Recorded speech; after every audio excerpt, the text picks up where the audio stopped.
Salut à tous et bienvenue pour cette nouvelle capsule motivationnelle. Alors cette semaine, on va quitter un peu le domaine des essais contrôlés randomisés sur notamment l'efficacité de l'entretien motivationnel et on va s'intéresser à quelque chose qui est un peu plus transversal et qui est le débriefing.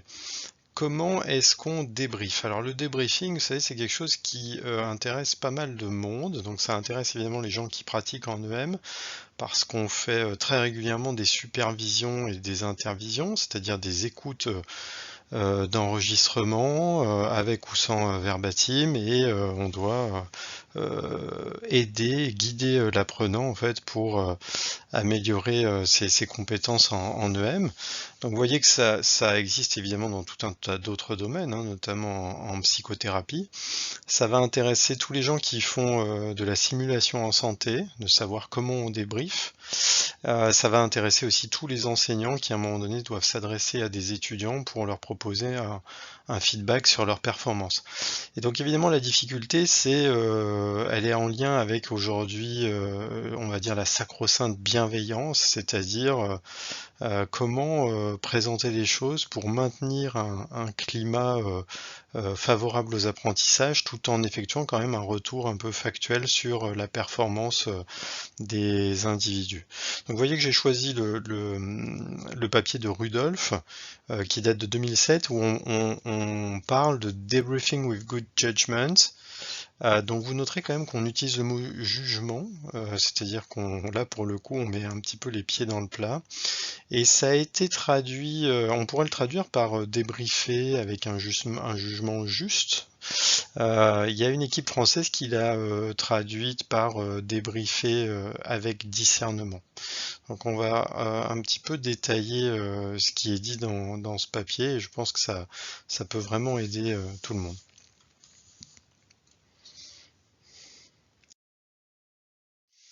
Alors le papier mentionne évidemment le travail de Donald Schoen, qui était un professeur de philosophie au MIT et qui a été un des premiers à parler de pratiques réflexives. On est, quand on débriefe, en pleine démarche justement réflexive, c'est-à-dire métacognitive, où on va amener le participant à réfléchir sur ce qu'il a fait, peut-être aussi sur ce qu'il n'a pas fait, mais là en l'occurrence ce qu'il a fait et pourquoi. Donc si on voulait définir la notion de pratique réflexive qui se cache derrière ces débriefings, on dirait que c'est une discipline qui examine, vous voyez, les valeurs des participants, leurs hypothèses, ce qu'ils supposent, leurs connaissances, et qui guide les pratiques professionnelles. Avec une idée centrale, c'est que l'individu va interpréter ce qui vient de l'environnement, créer du sens à partir d'a priori, c'est-à-dire à partir de schémas cognitifs internes. Et le principe du debriefing with good judgment, ça va être d'aller chercher justement ces schémas cognitifs, vous allez le voir dans un instant. Le schéma donc du papier est très intéressant. Vous voyez, je vais prendre mon petit curseur, si je le trouve, voilà. Vous voyez que, en fait, ce qui va être visible par le superviseur et les autres apprenants qui sont présents, eh bien, c'est les résultats des actions qui sont faites par l'apprenant qui est mis en situation. Et ce qui va être, par contre, ce qui va rester dans l'ombre, ce qui va rester invisible, parce que ça va rester interne, c'est les fameux schémas cognitifs, les frames, bon, on peut dire ça comme ça.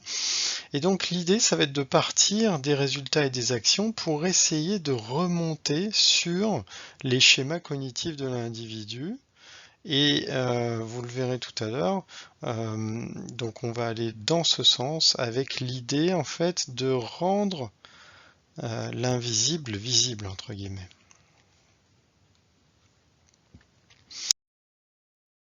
Alors, le papier propose quelque chose de très intéressant pour être un petit peu plus concret.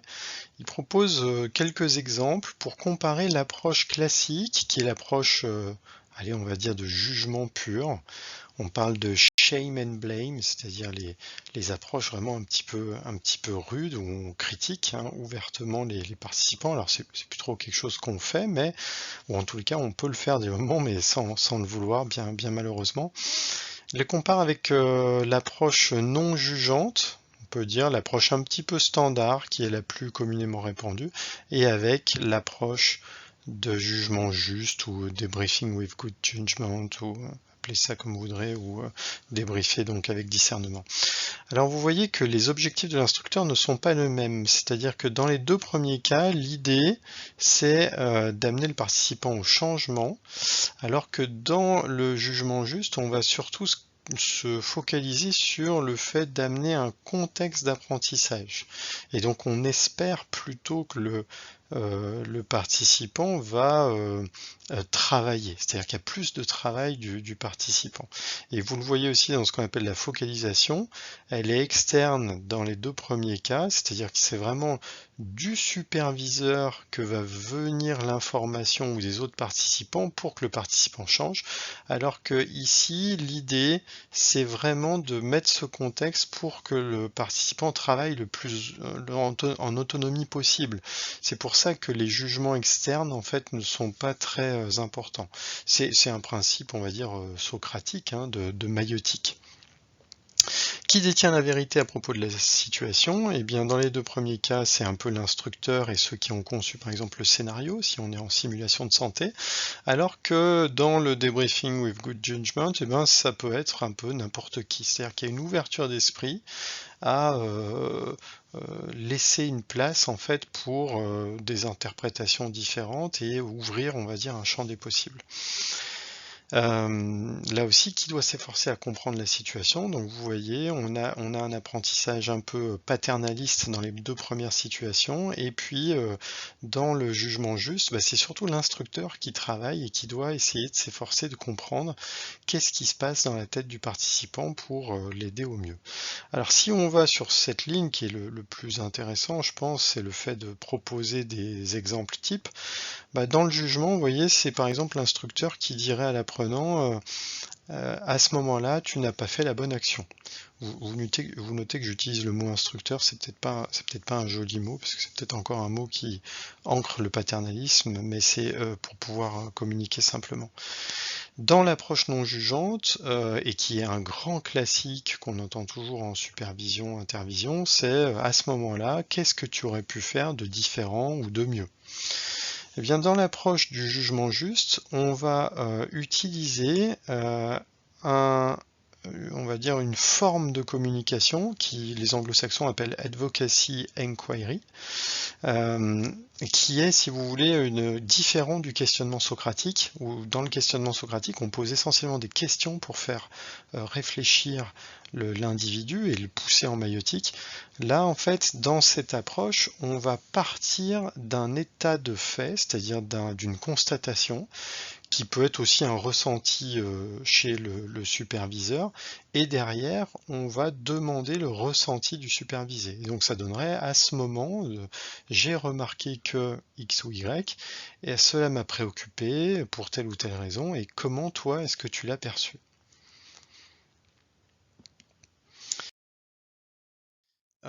L'idée, vous voyez, l'idée générale, c'est, je vous l'ai mise là sur ce schéma, c'est de partir évidemment plutôt du résultat pour remonter à quelle est l'action ou les actions qui ont produit ce résultat pour pouvoir découvrir ces fameux schémas internes, en espérant évidemment que l'apprenant puisse, entre guillemets, les rafraîchir, c'est-à-dire se rendre compte de l'ensemble pour pouvoir après procéder à des actions différentes, des modifications différentes, puisque le schéma sera rafraîchi.